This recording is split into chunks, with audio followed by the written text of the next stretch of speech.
The Shahada is our covenant with Allah that we repeat every day in prayer.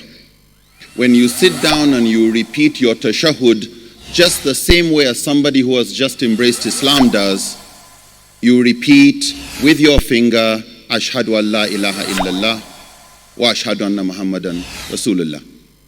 Shahada is the testimony of faith. It is something you say verbally that's an expression of something inside you. It's not supposed to be hypocritical, that what I say is different from what is inside me. Nearly every religion has a system of certain repetitive routine acts that help to download in us a particular type of psyche.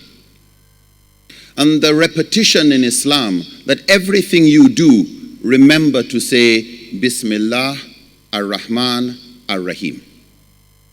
To keep repeating to yourself something about your relationship with Allah. And so in every prayer, Fatiha is compulsory. And within Fatiha, you make it clear, Iyaka na'budu wa iyaka nasta'in. You alone do I serve or worship, and you alone do I seek assistance from.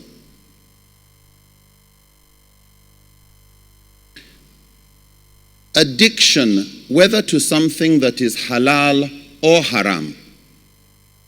You can have drugs that are haram. You can have a kind of sexual relation that is haram. You can have people addicted to stealing, addicted to gossip, addicted to intoxicants or drugs. But you can also get addicted to something that is halal. Some get addicted to social media or gaming. Some get addicted to food or shopping. Some get addicted to dhikr. That you get so preoccupied with remembering Allah and acts of dhikr that you have no time to implement what your relationship with Allah asks you to do. You abandon your family. You abandon responsibilities. You start to lose rahmah. You start to lose compassion even for yourself. Addiction is when you have a new kind of shahada. Addiction is when you are so dependent on a particular thing or a habit that it disrupts and undermines your relationship with Allah. It is a form of shirk. It's a form of shirk. It is where what you are addicted to now gradually matters more than Allah. And Allah saying this is haram really doesn't matter to you. Why? You are so tied to your new addiction. Free will is the ability to choose. Addiction is a loss of free will. A Muslim is prohibited from intoxicants because it affects your ability to choose correctly, your ability to respond appropriately. Addiction is where you are no more response able. You are no more able to choose what response you are going to have, what decisions you're going to make when a particular thing that you are addicted to calls. When there's a craving, you lose the ability to say, I am no more doing.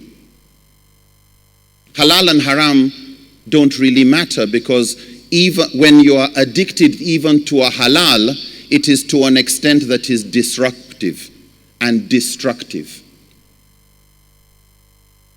Scholars may differ, for example, on the issue of whether masturbation is makruh or whether it's actually haram. Or those who consider it as halal as spitting, like Ahmad bin Hanbal and Ibn Hazm. But even if you consider it okay, even a good thing you can have too much of. Even something as useful as medicine, too much can kill you. One way to know whether you're getting addicted to something is to look at those things Sharia considers as its aims and objectives, those things that Islam would like to see in your life. Balance, time for family, time for worship between you and Allah, time for economic activity that hopefully will allow you one day to be in a position not just of giving zakat, but probably also doing more sadaqah. Religion, nearly every religion, has been that institution in a human society that has been responsible for reminding people to be good. You can graduate. I studied agriculture in my first degree, and I graduate from agriculture. And somebody can graduate in medicine and graduate, but you don't graduate in religion. And if you look at the way religion treats people, it seems to assume that people need to be reminded many times a day. Every week there's somebody either in a church, in a mosque, in a synagogue, reminding people to be more compassionate to others and to themselves. Compassion includes justice for victims. So in that sense, when the Prophet is described as a rahmah, a source of compassion for all the worlds, it also includes justice, fairness.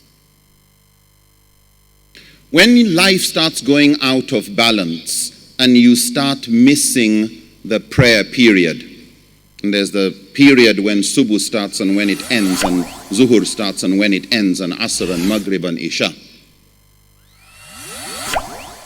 When you start missing those periods, start asking yourself why. There's the odd occasion, but when it starts getting repetitive, you probably are facing an addiction. If you can't keep to certain religious obligations, please look in the mirror and ask yourself, are you addicted to work? Work is good, but too much becomes bad. If you spend too much time on social media that you miss the period for prayer, ask yourself, what's wrong? This you can usually do before you reach the stage where you need help from others.